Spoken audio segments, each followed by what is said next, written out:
सभी बहनों को नमस्कार। बहनों, मेरे इस नए वीडियो में आप सभी का स्वागत है। आज हम बात करेंगे कि एसएचजी का कट ऑफ डाटा फॉर्मेट में कैसे तैयार करें। तो बहनों, हम आ जाते हैं इसके पहले पेज पे, प्रपत्र 1 पे, जहाँ पर हमको समूह की कुछ विशेष जानकारी भरनी है, जिसके लिए बहनों मैं प्रपत्र में एक तरफ से आपको बताती जाऊंगी और आप उसको ध्यान से समझिएगा, जिससे आप कट ऑफ डाटा तैयार कर सकती हैं एसएचजी के लिए। तो बहनों, प्रपत्र 1 में सबसे पहले हमको एसएचजी का नाम और एसएचजी का कोड लिखना है। फिर उसके बाद हमको एसएचजी का गठन दिनांक लिखना है और बैठक आवर्ती जैसे साप्ताहिक पाक्षिक में साप्ताहिक बैठक होती है। फिर बचत आवर्ती जैसे साप्ताहिक पाक्षिक में साप्ताहिक बैठक होती है, तो साप्ताहिक ही बचत होती है। फिर हमें गांव का नाम लिख देना है, ग्राम पंचायत लिख देना है, ब्लॉक का नाम लिख देना है, जिला का नाम लिख देना है। फिर कट ऑफ मीटिंग दिनांक, कट ऑफ मीटिंग दिनांक में उस दिनांक डालिए जिस दिन आप बैठक करके कट ऑफ का डाटा तैयार कर रही हैं। कट ऑफ मीटिंग नंबर में आपका आ जाएगा जो आपकी बैठक है, अंतिम बैठक ही आपकी कट ऑफ मीटिंग नंबर कहलाएगी। फिर ग्राम संगठन में सदस्यता दिनांक बता देनी है और ग्राम संगठन का नाम लिख देना है। इस प्रकार से हमारा प्रपत्र 1 पूर्ण हो जाएगा। फिर हम आ जाएंगे दूसरे पेज पे, जहाँ पर हमें सदस्यों की कुछ जानकारी भरनी है, जैसे कि सदस्यों का नाम, सभी सदस्यों का, जितने भी सदस्य हैं हमारे समूह में, सदस्यों का नाम बता देना है, लिख देना है। और उनकी उपस्थिति जब से हमारे समूह की गठन हुई है उस दिनांक से जो भी सदस्य जितने बार बैठक में आई है वही उसकी उपस्थिति कहलाएगी। फिर आ जाना है अनिवार्य बचत में। अनिवार्य बचत में जितनी बार सदस्य बैठक में आई है और जितनी बार बचत, जो भी आपकी 10 रुपये या 20 रुपये जो भी साप्ताहिक बचत है, जितनी बार भी बैठक में बचत जमा की है, वो जो भी आज तक का कुल बचत हो आपके कट ऑफ दिनांक तक का, वही कुल बचत कहलाएगी। और अन्य कोई दंड दिया है या अन्य कोई जमा की है तो फिर वो राशि आपको यहाँ पे दिखा देनी है। इस प्रकार से हमारी दूसरी प्रपत्र भी कंप्लीट हो जाएगी। फिर हमें आ जाना है तीसरे प्रपत्र में, जहाँ हमको समूह सदस्य की बंद ऋण की जानकारी देनी है। बंद ऋण वो ऋण कहलाएंगे जो सदस्य ने लिए थे और उसको पूर्ण रूप से चुका दिया है, ब्याज एवं मूलधन सहित उसको चुका दिया है, तो वो ऋण बंद ऋण कहलाएंगे। तो यहाँ पे हमको समूह का सदस्यों का नाम लिख देना है और उनकी ऋण संख्या, जितनी बार भी वो ऋण ली थी और उसको पटा दी है, वो ऋण संख्या कहलाएगी। कुल मूलधन राशि लिख देनी है और बंद ऋण पर ब्याज लिख देना है और उस दोनों को जोड़ के कुल राशि कर देनी है। इस प्रकार से हमारा तीसरा प्रपत्र भी कंप्लीट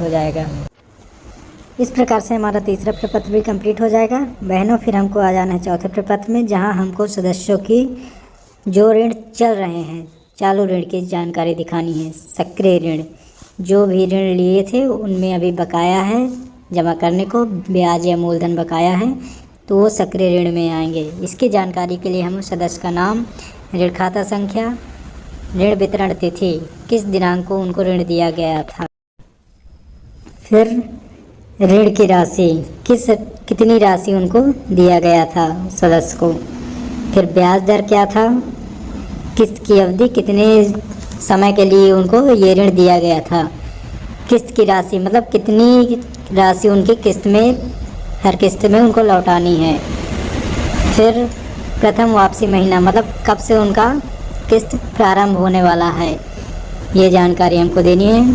फिर वो किस उद्देश्य से इस ऋण को लिए थे और कितनी वापसी कर चुके हैं मूलधन, और ब्याज कितना वापसी कर चुके हैं, ये जानकारी लिख देनी है। और मूलधन और ब्याज को जोड़ के कुल वापसी में लिख देना है। फिर बकाया में दिखा देना है, बकाया मूलधन।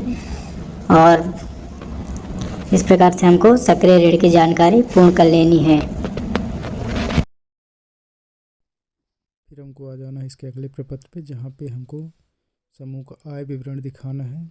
जैसे डायरेक्ट आपके समूह के खाते में ऊपर से कुछ राशि आई होगी आरएफ या सीआईएफ के रूप में, उस राशि को दिखा देना है। और ग्राम संगठन से आपको सीआईएफ ऋण के रूप में प्राप्त हुई होगी, उस राशि को दिखा देना है। अन्य आय में अन्य कोई फंड आपको मिला है, आपके समूह को आया है, तो वो राशि दिखा देनी है। इस प्रकार से आपका ये प्रपत्र भी कंप्लीट हो जाएगा और ये समूह का आय का विवरण आपकी बन जाएगी।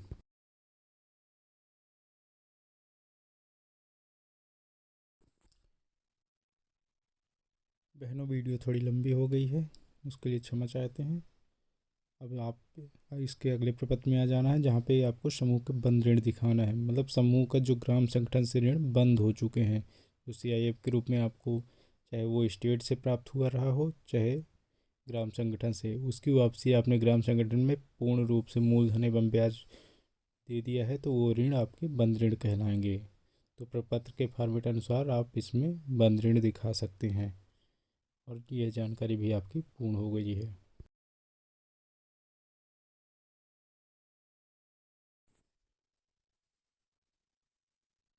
फिर हमको आ जाना है इसके अगले प्रपत्र पे, जहाँ पर हमको BO से सक्रिय ऋण की जानकारी दिखानी है। जो ऋण अभी चल रहे हैं ग्राम संगठन से, जो भी हमें CIF या अन्य रूप में ऋण दिए गए थे, तो वो ऋण चल रहे हैं, तो वो ऋण हमारे सक्रिय ऋण में कहलाएंगे। प्रपत्र अनुसार वो जानकारी आप पूर्ण कर लें और इस प्रकार से आपकी सक्रिय ऋण भी चालू हो जाएगी।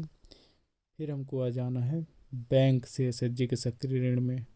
जो भी ऋण CIF CCL के रूप में आपको बैंक से प्राप्त हुए थे, वो ऋण आपके अगर चल रहे हैं, सक्रिय हैं, आपने अभी तक मूलधन या ब्याज पूर्ण रूप से नहीं चुकता किया है, तो वो ऋण सक्रिय ऋण में आएंगे। तो बैंक के सक्रिय ऋण में आपको CCL के सक्रिय ऋण को प्रपत्र अनुसार तैयार कर लेना है। फिर हमको आ जाना है इसके अगले प्रपत्र में, जहाँ पर हमको बैंक खाते का विवरण दिखाना है। मतलब बैंक में खाते में अभी तक हमारे कितना शेष है, बैंक खाते से हमको कितना ब्याज प्राप्त हुआ है, बैंक पर हमने कितना ऋण पर हम कितना ब्याज दिए हैं बैंक को आज तक, और बैंक में हमारा कितना बैंक चार्ज लगा हुआ है। इस प्रकार से हमारा बैंक खाते का विवरण भी तैयार हो जाएगा।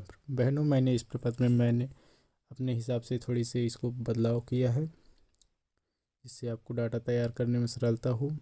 तो इस प्रकार से आपका बैंक खाते का विवरण भी तैयार हो जाएगा। जो मुख्य बिंदु है, मैंने उस मुख्य बिंदु को आपको इस प्रपत्र में तैयार करके दिया है। फिर हमको समूह के व्यय के विवरण में आ जाना है।